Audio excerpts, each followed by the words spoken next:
Edgar Allan, Chapter 10. During the next weeks, things were a little more serious than just something in the air. One afternoon, Father got 2 calls from parents of children at the church school saying their kids were changing to the public school. Father asked why, but I guess the people who called never really said. They didn't have to.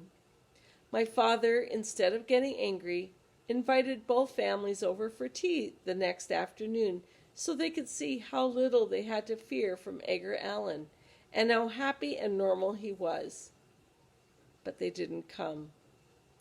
And a few days after that, someone in the hall of my school went by very fast and very sneakily and whispered, "Nigger lover." I turned around to see who it was, but I couldn't tell. I was angry and sort of scared, I admit. But scared only because there were 100 kids in the hall, and any one of them could have said it. The funny thing, from the way things happened so fast, you'd have thought that everyone in town had kids or brothers or sisters in the church school. This was ridiculous. They couldn't have. Our town isn't that small. And we have maybe a dozen churches of different kinds and a lot of schools. But by the way the word spread, I began to suspect that there were only 100 families in the whole town. I didn't think I'd ever understand why EA was suddenly so important. A lot of people had known he was around during the summer. Maybe there was a difference in him being a cute little kid during the summer and being black when he got to school in the fall. I was careful about what I did during the school time.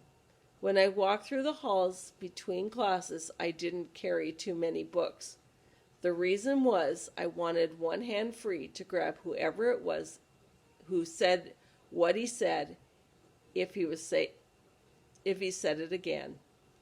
I didn't have to wait long. One morning, as I was going through the doors at the school's entrance, I heard it, "Nigger lover."